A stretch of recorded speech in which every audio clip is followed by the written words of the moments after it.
Doctor Who Game of Adventure by Gareth Bowley. Read by Tony Galichon.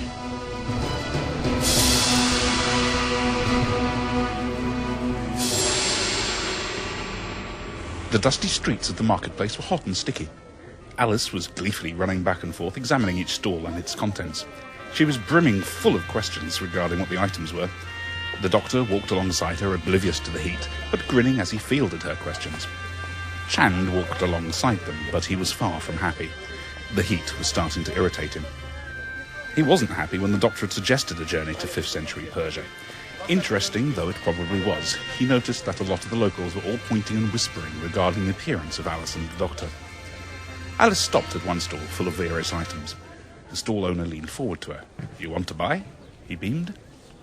Alice's gaze moved over the stall contents. There were various ornate boxes on it. Her eyes finally fell on a singular box.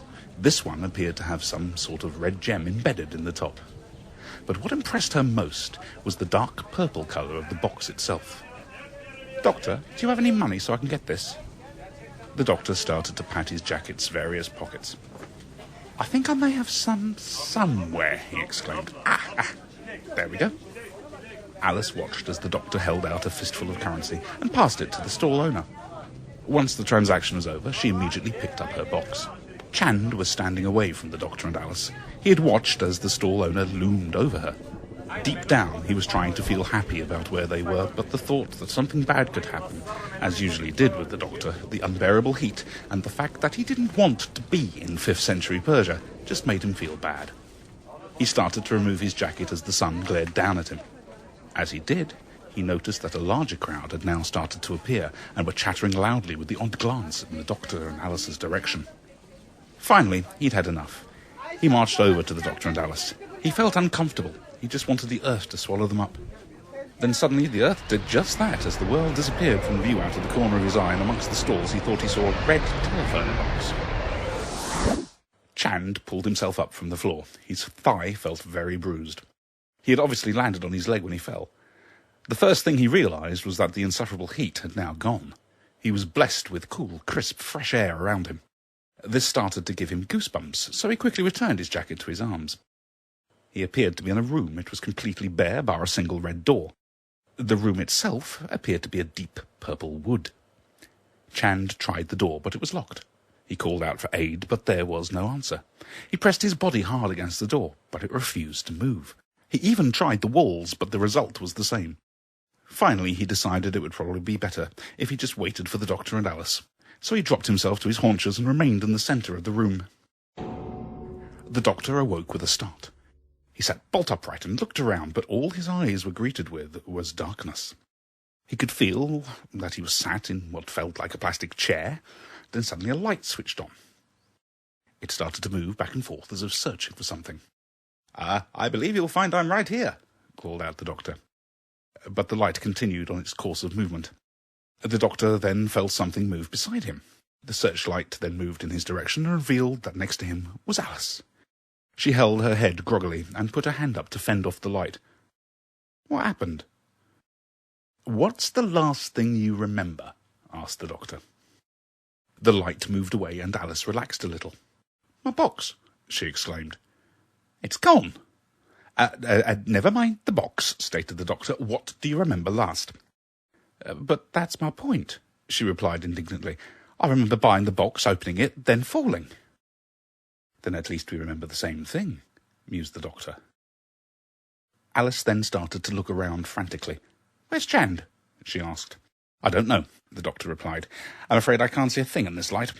Then suddenly 6 lights switched on, and they played across the Doctor and Alice's faces. Then a tune started up.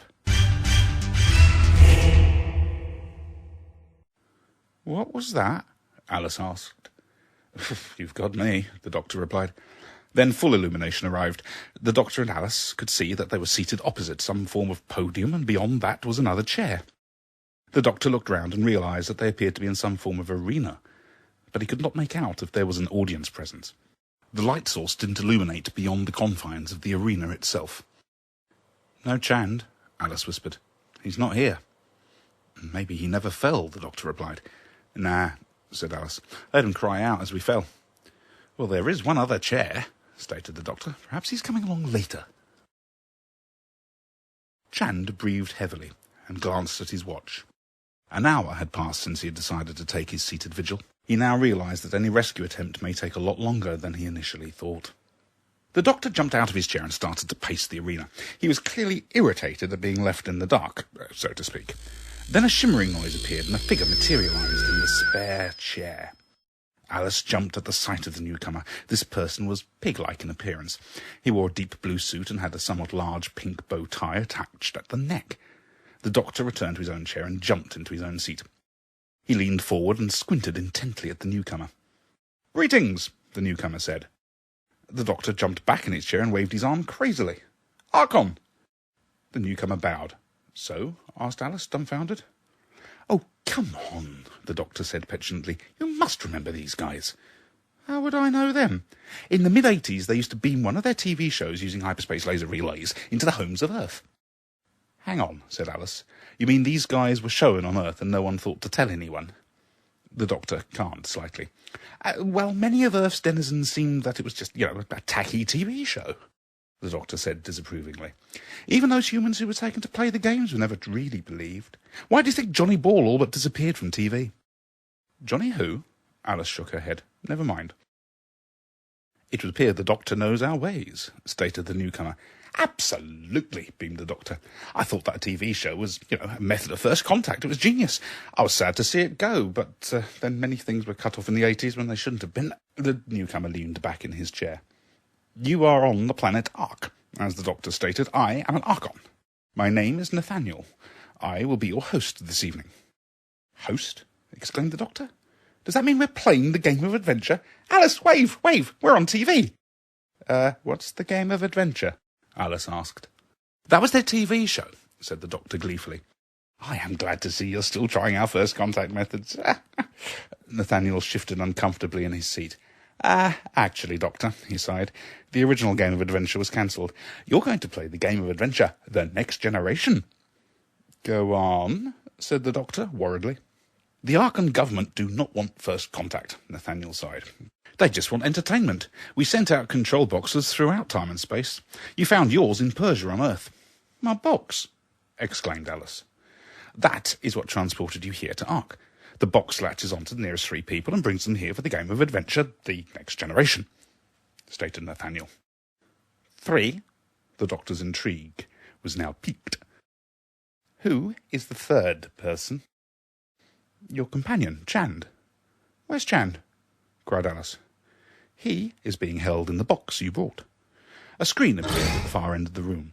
The doctor and Alice looked up in shock as they saw Chand seated in the centre of a purple room. "There he will remain," stated Nathaniel, "until you complete the game of adventure of The Next Generation."